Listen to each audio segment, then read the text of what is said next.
गोकुल से वृंदावन जाना तथा वत्सासुर और बकासुर का उद्धार। श्री सुखदेव जी कहते हैं, परीक्षित, वृक्षों के गिरने से जो भयंकर शब्द हुआ था उसे नंद बाबा आदि गोपों ने भी सुना। उनके मन में ये शंका हुई कि कहीं बिजली तो नहीं गिरी। सबके सब भयभीत होकर वृक्षों के पास आ गए।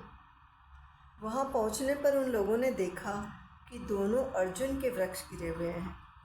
यद्यपि वृक्ष गिरने का कारण स्पष्ट था, वहीं उनके सामने ही रस्सी में बंधा हुआ बालक उखल खींच रहा था, परंतु वे समझ न सके ये किसका काम है। ऐसी आश्चर्यजनक दुर्घटना कैसे घट गई, ये सोचकर वे कातर हो गए। उनकी बुद्धि भ्रमित हो गई। वहाँ कुछ बालक खेल रहे थे। उन्होंने कहा, अरे इसी कन्हैया का तो काम है। ये दोनों वृक्षों के बीच में से होकर निकल रहा था। उखल तिरछा हो जाने पर दूसरी ओर से इसने उसे खींचा और वृक्ष गिर पड़े। हमने तो इनमें से निकलते हुए दो पुरुष भी देखे हैं। परंतु गोपों ने बालकों की बात नहीं मानी। वे कहने लगे, एक नन्हा सा बच्चा इतने बड़े वृक्षों को उखाड़ डाले, ये कभी संभव नहीं। किसी किसी के चित्त में श्री कृष्ण की पहले की लीलाओं का स्मरण करके संदेह भी आया। नंद बाबा ने देखा उनका प्राणों से प्यारा बच्चा रस्सी से बंधा हुआ उखल घसीटता जा रहा है। वे हंसने लगे और जल्दी से जल्दी जाकर उन्होंने रस्सी की गांठ खोल दी। सर्वशक्तिमान भगवान कभी कभी गोपियों के फुसलाने से साधारण बालकों के समान नाचने लगते, कभी कभी भोले भाले अनजान बालक की तरह गाने लगते। वे उनके हाथ की कठपुतली उनके सर्वथा अधीन हो गए। कभी उनकी आज्ञा से पीढ़ा ले आते तो कभी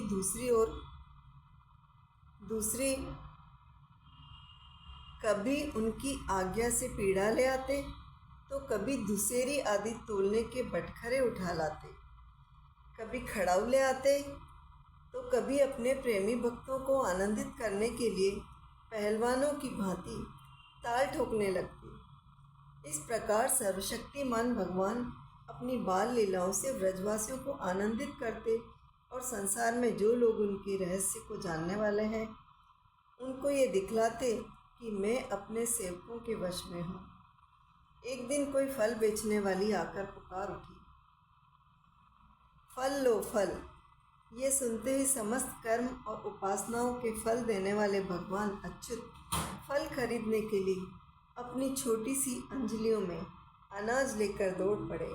उनकी अंजलि से अनाज तो रास्ते में ही बिखर गया, पर फल बेचने वाली ने उनके दोनों हाथ फल से भर दिए। इधर भगवान ने भी उसकी फल रखने वाली टोकरी रत्नों से भर दी। तदनंतर एक दिन यमलार्जुन वृक्ष को तोड़ने वाले श्री कृष्ण और बलराम बालकों के साथ खेलते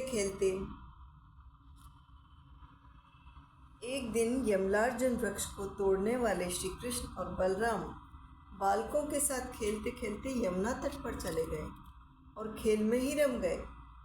तब रोहिणी देवी ने उन्हें पुकारा, ओ कृष्ण, ओ बलराम, जल्दी आओ। परंतु रोहिणी के पुकारने पर भी वे आए नहीं, क्योंकि उनका मन खेल में लग गया था। जब बुलाने पर भी वे दोनों बालक नहीं आए, तब रोहिणी जी ने वात्सल्य स्नेहमयी यशोदा जी को भेजा। श्री कृष्ण और बलराम ग्वालों के साथ बहुत देर से खेल रहे थे। यशोदा जी ने जाकर उन्हें पुकारा। उस समय पुत्र के प्रति वात्सल्य स्नेह के कारण उनके स्तनों में से दूध चुचवा रहा था। वे जोर जोर से पुकारने लगी, मेरे प्यारे कन्हैया, ओ कृष्ण, कमल नयन, श्याम सुंदर, बेटा आओ, अपनी माँ का दूध पी लो। खेलते खेलते थक गए हो बेटा, अब बस करो। देखो तो सही, तुम भूख से दुबले हो रहे हो। मेरे प्यारे बेटा राम, तुम तो समूचे कुल को आनंद देने वाले हो। अपने छोटे भाई को लेकर जल्दी से आ जाओ। तो देखो भाई, आज तुमने बहुत सवेरे कलेव किया था, अब तो तुम्हें कुछ खाना चाहिए। बेटा बलराम, व्रजराज भोजन करने के लिए बैठ गए हैं, परंतु अभी तक तुम्हारी बाट देख रहे हैं। आओ, अब हमें आनंदित करो बालकों। अब तुम लोग भी अपने अपने घर जाओ बेटा। देखो तो सही, तुम्हारा एक एक अंग धूल से लथपथ हो रहा है। आओ जल्दी से स्नान कर लो, आज तुम्हारा जन्म नक्षत्र है। पवित्र होकर ब्राह्मणों को गोदान करो। देखो देखो, तुम्हारे साथियों को उनकी माताओं ने नहला धुलाकर मीच पहुँचकर कैसे सुंदर सुंदर गहने पहना दिए। अब तुम भी नहा धोकर खा पीकर पहन ओढ़कर तब खेलना। परीक्षित, माता यशोदा का संपूर्ण मन प्राण प्रेम बंधन से बंधा हुआ था।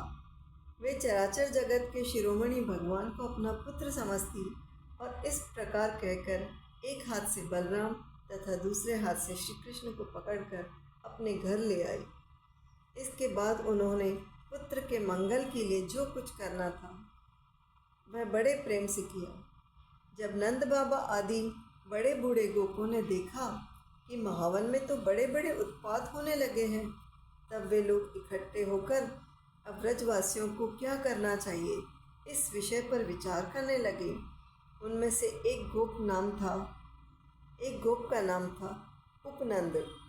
वे अवस्था में तो बड़े थे ही, ज्ञान में भी बड़े थे। उन्हें इस बात का पता था कि किस समय किस स्थान पर किस वस्तु से कैसा व्यवहार करना चाहिए। साथ ही वे यह भी चाहते थे कि राम और श्याम सुखी रहे, उन पर कोई विपत्ति न आवे। उन्होंने कहा, भाइयों, अब यहाँ ऐसे बड़े बड़े उत्पात होने लगे हैं जो बच्चों के लिए तो बहुत ही अनिष्टकारी है। इसलिए यदि हम लोग गोकुल और गोकुल वासियों का भला चाहते हैं तो हमें यहाँ से अपना डेरा डंडा उठाकर कूच कर देना चाहिए। देखो, ये सामने बैठा हुआ नंदराय का लाडला सबसे पहले तो बच्चों के लिए काल स्वरूपिणी हत्यारी पूतना के चंगुल से किसी प्रकार छूटा। इसके बाद भगवान की दूसरी कृपा यह हुई कि इसके ऊपर इतना बड़ा छकड़ा गिरते गिरते बचा। तो पहली लीला भगवान ने पूतना के साथ करी, दूसरी छकड़ा वाली लीला करी। देखो, ये सामने बैठा हुआ नंदराय का लाडला सबसे पहले तो बच्चों के लिए काल स्वरूपिणी हत्यारी पूतना के चंगुल से किसी प्रकार छूटा। इसके बाद भगवान की दूसरी कृपा यह हुई कि इसके ऊपर इतना बड़ा छकड़ा गिरते गिरते बचा। बवंडर रूपधारी दैत्य ने तो इसे आकाश में ले जाकर बड़ी भारी विपत्ति मृत्यु के मुख में ही डाल दिया। परंतु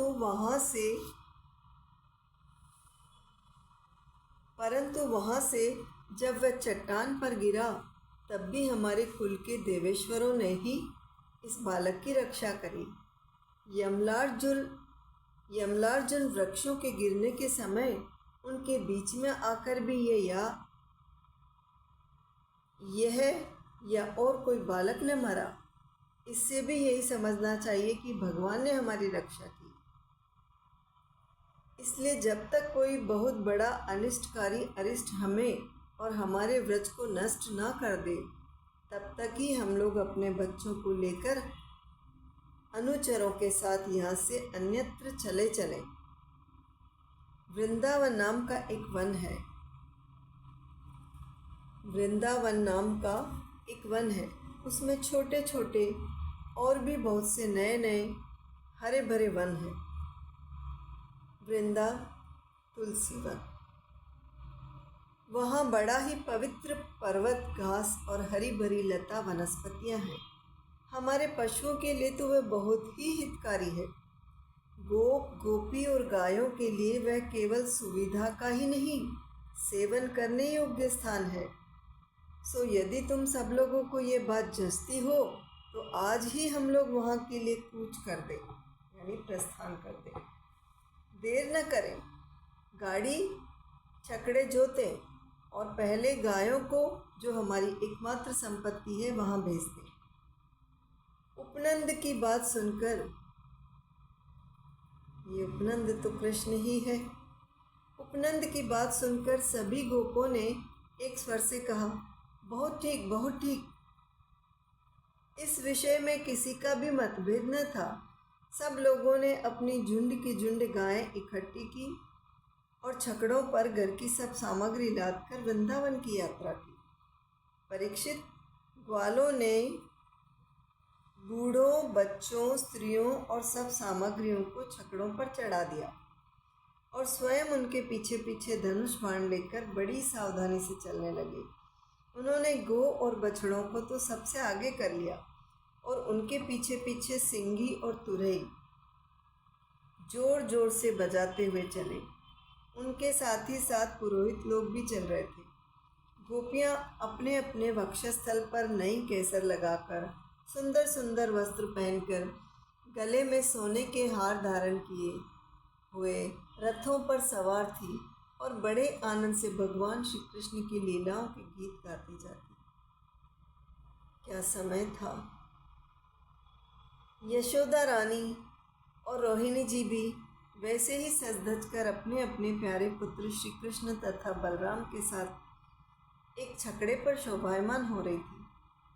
वे अपने दोनों बालकों की तोतली बोली सुन सुनकर भी आघाती न थी, थकती न थी और सुनना चाहती थी।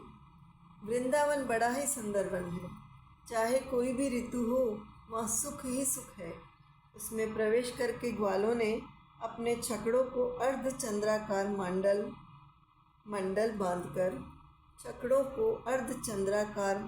बांधकर खड़ा कर दिया और अपने गोधन के रहने योग्य स्थान बना दिया। परीक्षित, वृंदावन का हरा भरा वन, अत्यंत मनोहर गोवर्धन पर्वत और यमुना नदी के सुंदर सुंदर पुलिनों को देखकर भगवान श्री कृष्ण और बलराम जी के हृदय में उत्तम प्रीति का उदय हुआ। राम और श्याम दोनों ही अपनी तोतली बोली और अत्यंत मधुर बालोचित लीलाओं से गोकुल की ही तरह वृंदावन में भी ब्रजवासियों को आनंद देते रहे। थोड़े ही दिनों में समय आने पर वे बछड़े चराने लगे। दूसरे ग्वाल बालों के साथ खेलने के लिए बहुत सी सामग्री लेकर वे घर से निकल पड़ते और गोष्ठ, गायों के रहने के स्थान, गोष्ठ के पास ही अपने बछड़ों को चराते। श्याम और राम कहीं बांसुरी बजा रहे हैं तो कहीं गुलेल या ढेलवान से ढेले या गोलियां फेंक रहे हैं। किसी समय अपने पैरों के घुंघरू पर तान छेड़ रहे हैं तो कहीं बनावटी गाय और बैल बनकर खेल रहे हैं। एक और देखिए तो सांड बन कर हकड़ते हुए आपस में लड़ रहे हैं, तो दूसरी ओर मोर, कोयल, बंदर आदि पशु पक्षियों की बोलियां निकाल रहे हैं। परीक्षित, इस प्रकार सर्वशक्तिमान भगवान साधारण बालकों के समान खेलते रहते हैं। एक दिन की बात है, श्याम और बलराम अपने प्रेमी सखा ग्वाल बालों के साथ यमुना तट पर बछड़े चरा रहे थे। उसी समय उन्हें मारने की नीयत से एक दैत्य आया। भगवान ने देखा कि ये बनावटी बछड़े का रूप धारण कर बछड़ों के झुंड में मिल गया है। वे आँखों के इशारे से बलराम जी को दिखाते हुए धीरे धीरे उसके पास पहुंच गए। उस समय ऐसा जान पड़ता था मानो वे दैत्य को तो पहचानते नहीं और उस हट्टे कट्टे सुंदर बछड़े पर मुग्ध हो गए। भगवान श्री कृष्ण ने पूंछ के साथ उसके दोनों पिछले पैर पकड़कर आकाश में घुमाया और मर जाने पर केत के वृक्ष पर पटक दिया। उसका लंबा तगड़ा दैत्य शरीर बहुत से केत के वृक्षों को गिराकर स्वयं भी गिर पड़ा। यह देखकर ग्वाल बालों के आश्चर्य की सीमा न रही। वे वाह वाह करके प्यारे कन्हैया की प्रशंसा करने लगे। देवता भी बड़े आनंद से फूलों की वर्षा करने लगे। ये भगवान की और एक लीला, इसीलिए भगवान वृंदावन आए। परीक्षित, जो सारे लोगों के एकमात्र रक्षक हैं, वे ही श्याम और बलराम अब वत्सपाल बछड़ों के चरवाहे बने हुए हैं। वे तड़के ही उठकर कलेवे की सामग्री ले लेते, नाचते और बछड़ों को चराते हुए एक वन से दूसरे वन में घूमा करती। एक दिन की बात है, जब ग्वाल बाल अपने झुंड के झुंड बछड़ों को पानी पिलाने के लिए जलाशय के तट पर ले गए। उन्होंने पहले बछड़े को जल पिलाया और फिर स्वयं भी पिया। ग्वाल बालों ने देखा कि वहाँ एक बहुत बड़ा जीव बैठा हुआ है।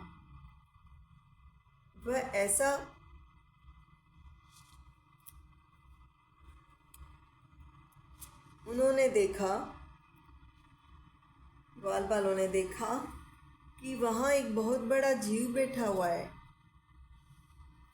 वह ऐसा मालूम पड़ता है मानो इंद्र के व्रत से कटकर कोई पहाड़ का टुकड़ा गिरा हुआ हो। इंद्र के वज्र से कटकर कोई पहाड़ का टुकड़ा गिरा हुआ है। ग्वाल बाल उसे देखकर डर गए। वह बक नाम का एक बड़ा भारी असुर था, बकासुर, जो बगुले का रूप धर के वहाँ आया था।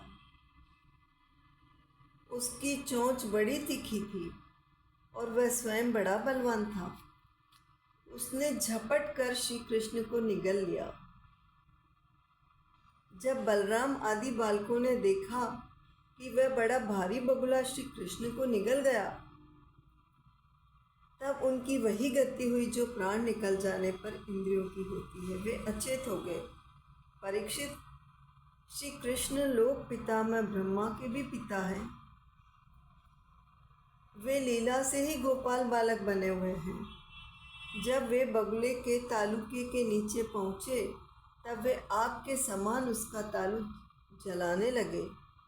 अतः उस दैत्य ने श्री कृष्ण के शरीर पर बिना किसी प्रकार का घाव किए ही झटपट उन्हें उगल दिया और फिर बड़े क्रोध से अपनी कठोर चोंच से उन पर चोट करने के लिए टूट पड़ा।